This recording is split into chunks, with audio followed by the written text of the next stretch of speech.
Start talking? Sure. Okay. Hi guys, my name is Alexa Curtis and I am an 18-year-old lifestyle blogger and on-air personality and motivational speaker. I'm originally from Eastern Connecticut and I never fit in school. Went to public school my entire life, and when I was 12 I was bullied so severely I decided to start a platform for other young adults to learn to love themselves and become more confident. Now it's about 4.5 years later and I am a full-time blogger. I travel the world following my dreams and inspiring other young adults. So I speak a lot in my industry on self-love and motivation and following your dreams. And when I came across Silkstaq, I was such a huge fan that enables people to search for other influencers and trendsetters, not in a negative way, like you're looking for stick-thin models. You're looking for real girls with real bodies. I'm not a size 0. When I was a model, I forced myself to be a size 0, and it was such an unpleasant time in my life. And now that I have really gotten out of that phase and have decided to take more of a motivational blogging route, I no longer feel forced to mold into what the industry wants me to be, which is a size 0. So I go on Silkstaq and you can either find me or I can find you based on my size, which is a normal 4 to 6, or you can find somebody who's an 8, a 10, a 12, which is all beautiful bodies and real bodies. And again, that's why I really like it. I started modeling when I was 14 because I thought that to be in fashion and to really become more confident that I would have to be a fashion model, because people never told me I was good enough for anything. But I was always pretty, I guess, growing up. I wasn't pretty growing up, take that back. But I had a certain look about me. So I was scouted when I was 14 and I had severe body image issues. I stopped eating. I worked out 3 hours a day, had the same routine every single day, all through the first 1.5 years of high school. And I would go to a shoot and they would tell me I was too fat, and I would go back to the gym, and then I would go back to school, and it was just this really vicious cycle of me constantly never feeling good enough. And I was 16, I turned 16 on October 15th, and I walked into my agent's office on the Upper East Side, and she told me I was still too fat. When I was writing down, I was chronicling 1,000 calories a day in a notebook, which I would email her every Monday. I still have the emails, and it was like traumatizing, but I thought it was so normal. And she was like, we can sign you with a plus size agency. And I was like, I was a size 2, 4, and I wasn't plus size. And I was like, I want to be a blogger and I want to write for a career because that's what I really love. But how can I also be a model when I'm more of a real girl blogger and I have a real body? I don't want other young adults to go on my blog and see this girl who's portraying self-love and whatnot, yet she's working out excessively, she's not eating, she's killing herself.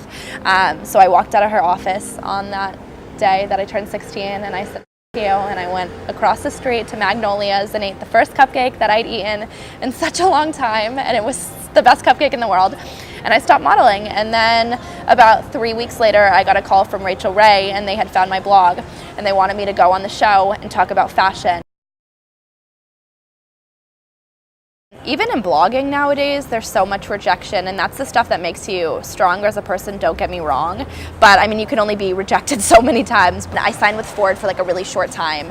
And then they wanted to re-sign me with an agency called Jag Models, which now Jag is super cool and has all the hot girls. When I was 14, which was like a few years ago, Jag was like the fat girl agency. Jag was everybody who wasn't cool enough to be on the IMG or the Next models board, and I was just like, this is not okay. I mean, now I look back and I wish I had started modeling now, because I think Jag would have been the coolest place to be signed with, because it's not plus size, it's really just more real people. But at that time it was either you're size 00 and you're stuck with 1 million girls all trying to do the same thing at IMG, or you go with Jag and you're like the fat girl that gets for all of the companies that are not sexy, are not always high fashion. Totally, and I get it, and I mean, it's great. There's girls out there who are naturally that size, and that's fantastic. I personally wasn't naturally that size, and it was just going to be impossible to attain that and keep doing that for a certain amount of time. But I think definitely, especially in this industry, people want models who are that size, but they also want a voice. We have girls like Carly Kloss, we have girls like Grace Hartzell, we have girls like Joan Smalls, who are all very thin in my opinion, which is a different story, but they also all have a voice, and they all speak openly about fitness and motivation and staying healthy, and they post pictures of green juice, but they post pictures of cupcakes, and I think that's really cool that the industry is slightly changing. Obviously I left the modeling industry the minute it started changing, which kind of screwed myself over there, but I think definitely personality is slowly taking over the size issue that was around for quite a while. I was bullied because, number one, I was like not a cute kid. I mean, I guess I got like a little bit cuter, but I had terrible grades, so that was a big thing, and I didn't get along with the other kids. I was always a little bit different, and I was really bad at school, but I was really good at writing. So I would rather go in the library and write during lunch and whatnot than sit in the cafeteria and pretend to be interested in what these kids were talking about, which was to me dating and stupid clothing and drama, a lot of drama, and kids knew I was different, and I think that's why they kind of hated me. So I had my fair share of really mean girls and comments on the internet, especially when I started my blog, and anonymously, but it was always kind of like I knew who it was because I would see how they would treat me at school. So I was a sophomore, no, it was my junior year of high school that I decided to switch to online school, and immediately after switching, I slowly felt like I was coming back to reality, just because being in high school and being in a situation where you're forced to be with kids who you aren't like, you're forced to group with them.